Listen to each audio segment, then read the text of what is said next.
Okay, so let's get started on the third part of my presentation on the introduction to DEA. And this is in the first part, we talked about how to define the technology, and then we talked about how to measure efficiency relative to the technology. And now in this final part, I want to show you some of the uses you could get out once you have established a DEA model. And what I'm thinking about is sort of what I call strategic benchmarking, or how can firms use a DA model to make strategic decisions about maybe changing its scale or its scope, or adjusting certain things, or setting targets for some departments and so on. Those kind of strategic internal decisions inside the firm. Okay, so here are the slides. Strategic benchmarking. How can we use the benchmarking model, and more specifically a DEA model, to make decisions, very strategic decisions inside the firms? So recall that instead of just evaluating efficiency, you could use a DEA model for much more than that. Basically, a DEA model, or any modern benchmarking model, contains a comprehensive and complex multi-input, multiple output description of what goes on in the production process of the firms that we investigate. So it's actually a very advanced description of the interaction between inputs and outputs that we are estimating. And that means that this framework can be used as a learning lab for managers and for members of the organization. I feel quite comfortable claiming that the level of complexity that can be captured by these benchmarking models, they exceed to a large extent the kind of mental models people can have, and also the textbook examples that we are normally studying in economics. So my suggestion is that you can use benchmarking, and in particular, I'm going to illustrate it with the use of interactive benchmarking. It gives you the ability to experiment and simulate with possible things you could change in the organization. So let's dig into this. And the kind of questions you might investigate is, who should you learn from? And who should you try to beat? Who should you try to outperform if you're like a firm competing with some other firms? And which of these firms should you try to imitate? How should you set targets if you want to do something new? If you want to introduce a new product or increase one of your products in your product portfolio, or you want to expand, change the mix of the services you provide, how can you budget for the cost consequences of that using a benchmarking model? Okay, and the other one is, how can you use this model to figure out whether you should try to change the scale of what you're doing, or the scope of the operations that you have? And I also want to investigate how can you make sure that you only keep people responsible for stuff that they have some control over? So those kind of questions, I want to illustrate how you can do that once you have a DA model. So the first question is this on peers that you can learn from. We already know this because we talked about it before, but the idea is that you are being projected on the frontier, and this frontier is composed of a combination of firms, and those are the firms that you should try to imitate, okay? And in the interactive benchmarking problems, they are the firms that show up here in these bars here. These are the peers that you compare to. You can also go to the peer tab, and there you can study these peers in more details. You'll notice that the interface here is a little bit different from the one you have access to, and that's because this is from an old Windows version, and now we are just doing everything on the web. But that's the idea, that you can do your benchmarking, and this benchmark that you get is defined by some firms, and the ones that has a high weight in the LP problems, those that have the high lambdas, the lengths of these bars are just the lambdas scaled so that they sum to 100. If we don't assume variable return to scale, otherwise it's done automatically. It is fulfilled automatically. So the lengths of these here are proportional to the value of these lambdas. Okay, so they are the one you should try to imitate, or the one you should try to learn from. Okay. Now, who should you try to beat? Well, you can go to the sector tab, and then you can look at the efficiencies of all the firms. And there you can see, for example, that I am having an efficiency of about 60%, and I have a lot of firms that are actually doing better than I. So if I want to try to get closer to the frontier, I need to beat these guys here. And actually, the way the system works, you can press any of these bars, and then you'll see a list of the firms that are inside these bars. So here in this bar, that you have 10 firms, you could press that, and then you'll get a list of those. So those are the firms you should try to beat. If you really want to imitate, learn from them, the ones that we saw before here on the frontier here, they'll be located at this. There will be some of those firms from this. Bar in this case here, there's 10 firms, but it's not all that are relevant for you. Those that are relevant for you are the ones that is showing up in the benchmark tab. But you get some idea about who you should try to beat if you want to get you get into a more favorable competitive position in your industry. You should try to beat those that are here. There's no reason to try to beat these guys because you have already beaten them. You already have a lower inefficiency. Maybe I should remind you that in the interactive benchmarking, I don't measure efficiency, I measure inefficiency. So if we're talking input, I'm not measuring the fair input efficiency, which is some number between 0 and 1, the E. I'm measuring 1 minus that E, okay? So it is, and you also notice that when we talked about efficiency, we often say, okay, we get an efficiency score of 0.8. It means that we have saving potentials of 20%. So basically the inefficiency is 20%. And that's the kind of scale I use in the interactive benchmarking program. Anyway, there's actually also the inefficiency step ladder in the benchmarking tab that might be useful. It shows my efficiency right now. This is not the same problem as down here. The data set is down here, but it basically, the idea of this inefficiency step ladder is that, and it's called inefficiency, also E for efficiency, and it's a step ladder. So it basically shows what kind of a score do I get when I compare to everyone. And now if I remove the most important peer for me, how does my score improve? If I remove a peer, the technology shrinks, and therefore I look closer to the frontier. So first I remove the firm that has the biggest impact, then I get down to this level. Then I can remove 1 or 2 more firms. One firm doesn't really change much, but when I've removed 2 firms, it changes again down. The inefficiency is being reduced. So you can basically say that if I want to get this example up here, I need to remove I need to beat, I need to remove 11 firms or 11 firms before I become fully efficient. So they are kind of, you can say, they are the firms that you need to somehow beat. That's another way to look at it. Okay. As I said, you can also use the benchmarking model to figure out what is an appropriate budget or what is an appropriate target if you change something. Okay.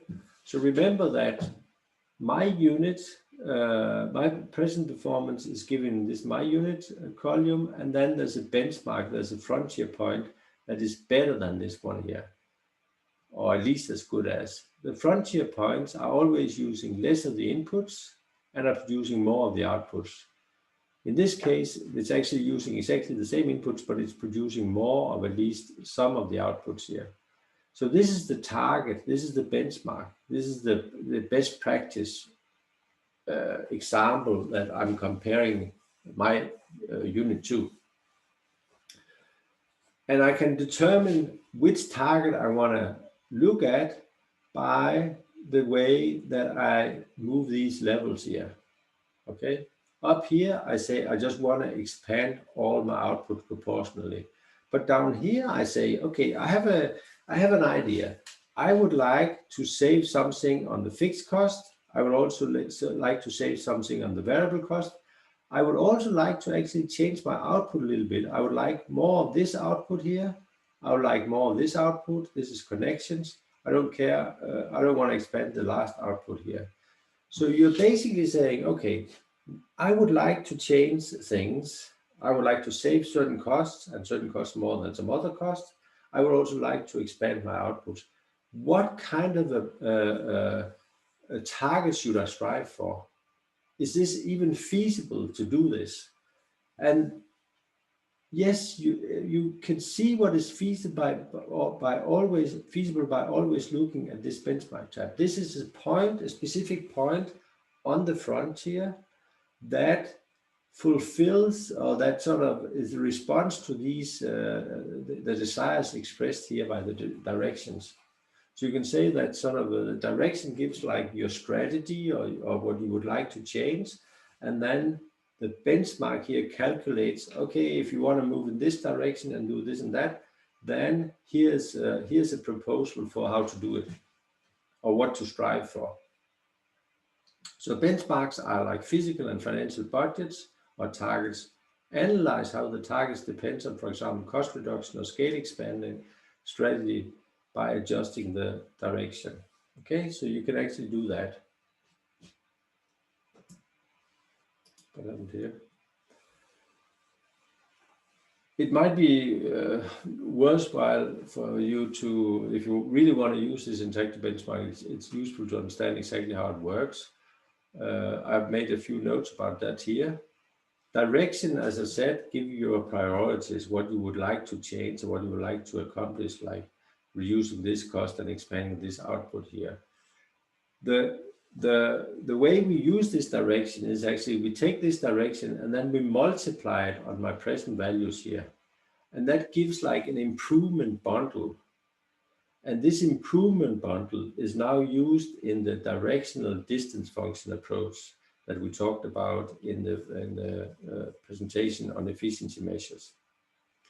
And this inefficiency measure that we calculate, the green here, that is the number of times I can improve my present situation with the number of times I can add this bundle here to my present position before reaching the frontier. Okay, so it's like the number of, and in this case, I can take 23% of this improvement bundle, and then I end up on the frontier. And benchmark is what could be accomplished using best practice. So it's like an observation on the frontier. There's actually the possibility of having a less ambitious target than the frontier. And we call that aspiration. There's a tab for that also somewhere up here. But just to give you an idea about how we calculate, what I've given up here are these numbers. So this is, I would like to, I put 70% emphasis on input 1, 100% emphasis on input 2, and since they're inputs, I would like to reduce them. So actually, I interpret these numbers up here with a negative sign here. And then I would like to improve this output number 4 and 5 also. I don't care about output number, no, this is 1, 2, I don't care about those. I care about number 3 and 4. I don't care about number 5. Okay, so I take these numbers and I multiply them on my units numbers, which is also repeated down here. And that gives me this direction here. And that is the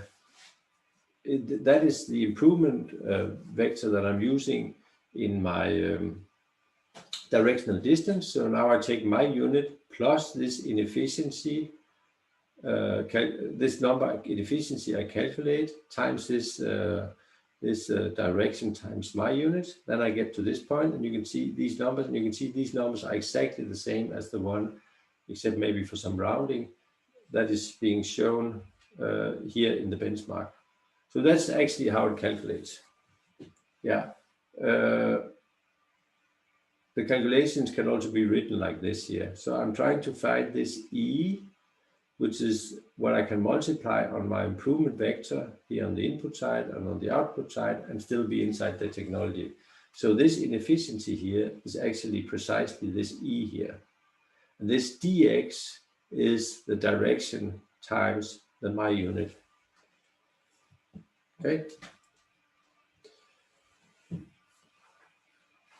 Now, once you have understood that, you can also start to play with other assumptions. You can assume, for example, that in the future I'm not going to go from being 23% inefficient to being fully efficient.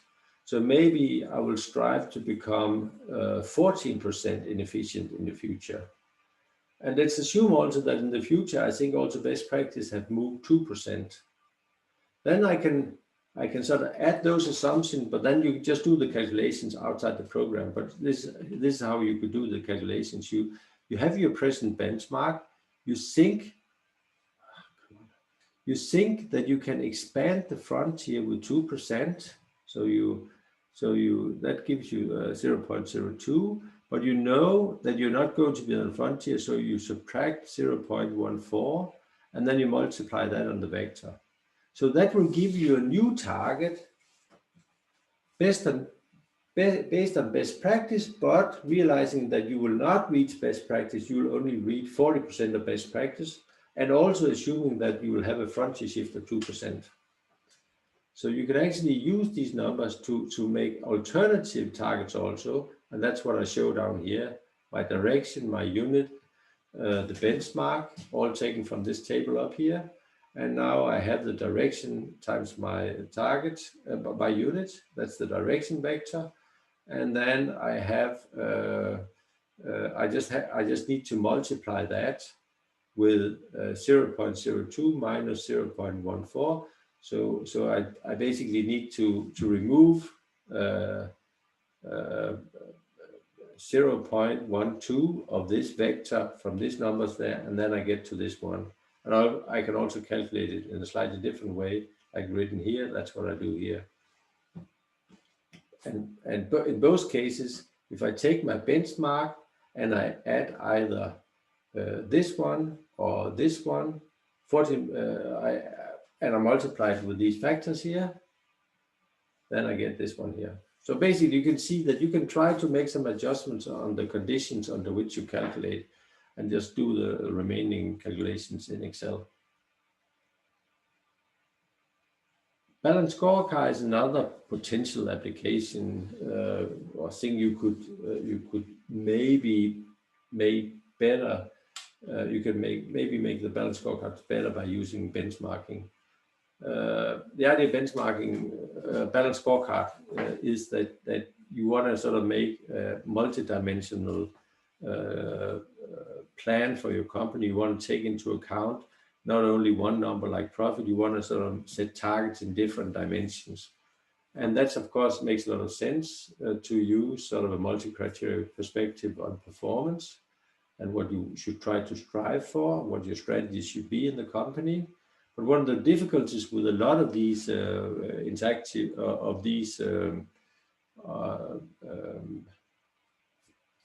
balanced scorecards is that it's really hard to set proper targets. And one of the virtues is that you can actually use the targets determined by the interactive benchmarking. These are not just guesses you would like to be here and here. These are realistic targets if you were to adopt best practices. And then you can maybe add, subtract a little bit to say that I'm not hoping to reach best practice in this time period, but I'm going to be, like, as I said before, like 15% or 14% away from best practice. Okay.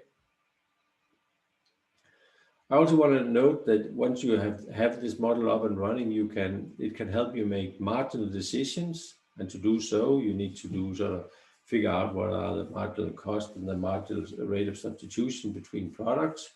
And you can also make non-marginal decision, basically say that what happens if I need to add like 1,000 new customers and 200 kilometers of line. You can just do that by moving these sliders around so that you get you get a target so that you actually produce those extra connections and kilometers of line or whatever it is.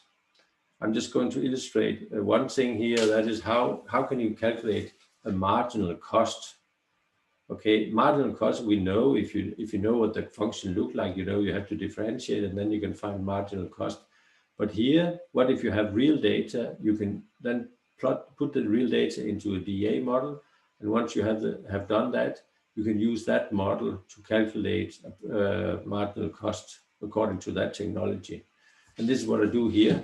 You can see here, for example, I start here with, I only want to reduce my variable cost. And you can say that presently my variable cost is 4 million and something, and I should be able to cut it down to 3,273,000, so 3.2 million, you can say. Now I say, what happens if I want to increase my number of connections a little bit? So I will go for 53,000 up to 55 almost, 54,876. So this marginal change in the number of connections, what kind of extra cost would that come with? Well, you can just go up here and see. Now the cost is 3,313,000. And before it was 3,273,000. So it's basically the difference between 3.3 million and 3.2 something million. So that gives you the extra cost of adding those extra connections, which is really the marginal cost of those extra connections. Okay. And you can of course also look at you can now say also that it's not only connections I want. I also want to see if I have to transport some more water. Then you can see what will be the marginal cost of this extra water also, because now you can just compare the cost here, which is a little bit higher than the cost, the marginal cost up here, or the cost up here. So in this way, you can sort of get a good idea what the marginal cost is. And the cool thing is, it's a very, very rich model. So the marginal cost of transporting extra water is not just one number. You cannot say, okay, transporting 1 cubic meter water costs so and so much. No. It depends a lot on all the details of your model. How many drillings do you have? How many connections do you have? What's the kilometers of line that you have to transport in, and so on. So you get a very context-specific estimate of the marginal cost by looking at these pictures here and looking at the cost here compared to here. That's a very, very important thing to understand, that marginal costs of one product depends on the value of all the other products also, or the other dimensions also. Of course, you can also use this to look at the rate of substitution. You can say, for example, I want to keep my cost level fixed. So what is the rate of substitution between transporting more water and doing connection? So I can try to use connection up a little bit, and then I can figure out how much do I need to reduce my water transportation. So that will give the rate of substitution between these two outputs. So keeping the cost fixed, I can just sit and play with them. So to figure out how much I can reduce, if I want to expand one of them, how much I need to reduce this other output. So it's very rich information, and it's very practical oriented information. You can draw directly out of this, and real managers don't want to sit and differentiate any function. They would much rather see some real numbers based on real data. You can also evaluate whether you are above or below optimal scale size. We talked about that before in R. If you instead look at inefficiency, then you know that you have the optimal scale size if the inefficiency in the CIS is equal to the inefficiency in the VIS. That was the same as we used in the R code. When you're too small, if your inefficiency in the DIS model is larger than the inefficiency in the VIS model. If you just use efficiency, it's turned the other way around, okay?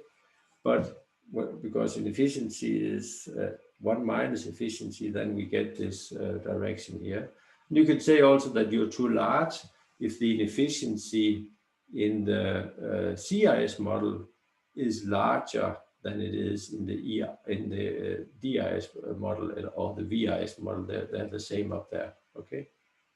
So by just doing a calculation of efficiency in 3 different cases, you just do it for VIS and for DIS and for CIS, then you have enough information to figure out, first of all, whether you are an optimal scale size, which is hard to see when you have many inputs and many outputs, but also, if so, if not, am I too big or am I too small?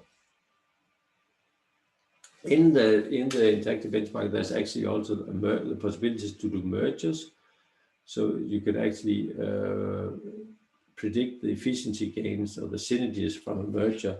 But we'll talk about that in the presentation on structural efficiency. I just want to mention at the end here that you can also use it to take into account that maybe you cannot control all variables, so you need to take into account that you have a lot of capital, but maybe you cannot change capital in the short run, and then you need to maybe not reduce both variable and fixed cost, but just reduce the variable cost and let the fixed cost stay constant. So this is a way that you can accommodate this idea that you have in most organizations, that you need to be careful not to keep people responsible for stuff that they cannot control anyway. That is not very motivating. It's not to say that you cannot develop an agency model where you need to be kept somewhat responsible for, or where your payment should depend somewhat on stuff you cannot control, but that's a totally different story that has to do with relative performance relation. So the point is that this idea of only evaluating people on what they can control is very easy to do. It doesn't mean you need to leave out a lot of relevant stuff. You just mean that you should only move in the directions that you do actually have some control over. Okay, so that was some discussions about potential strategic applications of this benchmarking framework. So you spend a lot of time collecting data and you put up a fancy model, and it is very meager just to get one number of efficiency for every company. There's so much more. It's such a rich environment that you could actually use it as a learning lab and to extract useful information that can guide decision making in companies. Okay, so it might be relevant with some questions here, but since this is the last set of slides in this series, I will just jump to some conclusions, and then we can take questions after that. I put in an exercise here where I would like you to try to go in, and it's actually an interesting data set. It's about Danish economic department. It's an old data set, and then you can try to go in and evaluate, for example, this so-called Institute for Finansiering, which is the Department of Finance at the Copenhagen Business School. It's many, many years ago now. It's an extremely productive department. It was less productive at that time. So you can say, you can now investigate these questions. What could this department have saved if it had adopted best practice? Which department should it try to learn from? Are they doing worse than other economic departments? This is a data set about the performance of economic departments in Denmark. And you're using different types of employees on the input side, and you use different types of research output, where you classify your research output, whether it's Danish books or English books, or whether it's international articles or Danish articles. So you can try to answer these questions. Are they doing worse than the average department? Do they operate on or below or above optimal scale size? You could try to find what is the marginal cost of an extra Nordic non-refereed article or of an international refereed article, so you get an idea about what kind of resources are needed to write a scientific article. You can, of course, evaluate whether those proposals are, those calculations seem reasonable to you. And you can also try to set some reasonable target if this company were if they cannot employ new researchers, how much should they, what kind of research output should they be able to produce anyway by adjusting to better practices. Okay, in terms of summary, I also want to say that just to briefly summarize the main points. DEA, we talked about it, how to do the basic DEA. It's an extremely popular approach in general and among regulators. It's easy to use and it's easy to misuse actually also. In fact, to some extent, DEA is too easy. You just need to collect data, you throw it in there, and then you have a model. And there's no warning sign saying this is a really bad model. So this is, or there's very few of those. So if you are not a very careful person that really understands the logic of the DEA model, the geometry that I tried to emphasize in the various pictures, then you can actually end up doing stupid stuff with the DEA model. So keep that in mind. There is, however, a very large literature on DEA, which can be extremely inspiring. It's important, if you want to avoid misuse and if you want to use it properly, to understand how the technology is approximated, to understand the role of those different properties. It's important to understand the fair efficiency program, the notion of proportional reduction, proportional expansions. It can also be very useful to know these alternative efficiency programs like the directional efficiency program that we use in interactive benchmarking, for example. And it's also important to understand something about the DEA cost and production functions. What do they look like? A VRS cost function is like a convex cost function. RAS cost function is one that also goes like this, but then continues along a straight line, and so on and so on. So have some geometric impression about what the production functions, which I illustrated a lot of in this presentation, but also you could turn it around and then you get like cost functions and what will be the shape of those. Will also be very useful. There's going to be several lectures on DEA, so this was just sort of the first one. In the next lectures, we're going to look at some alternative ways to write the DEA mathematical program using ratio formulations and dual interpretations, which will correspond to some implicit pricing of the inputs and the outputs. And we will try to also see if you do have some partial information about the prices. You might not know the prices directly, but maybe you know that a kilometer of high voltage line is more expensive than a kilometer of low voltage line, or underground cable is more expensive to install than an overhead line, or a knee operation is cheaper than a hard operation, and so on. If you just have partial information that it is, you say that it is more expensive, or you don't need to say that it is that a hard operation is 8.5 times more expensive than a knee operation, but just the mere fact that it is more expensive than the knee operation, that will bring you a long way in refining your efficiency evaluations. So we're going to talk about how to do that, how to introduce partial price information. We'll also discuss some other variables. What happens if you have ordinal variables, things that cannot be scaled up and down, for example. You can only compare them, that something is larger than something else. How can you use that? What if you have variables you cannot control? We talked about a little bit about that already. We're going to talk about other efficiency concepts also, super efficiency and so on. And then we're going to talk quite a bit about how you can do statistical tests. How can you identify outliers? How can you do non-parametric tests? How can you do asymptotic tests? And how can you do, what kind of bias? I talked about how the DEA model is cautious. It's an inner approximation. That also means that it gives a downward biased measure of the inefficiency, or an upward biased measure of the efficiency. But how large is that bias? Well, it depends a lot on where you are on the frontier. We're going to look at that.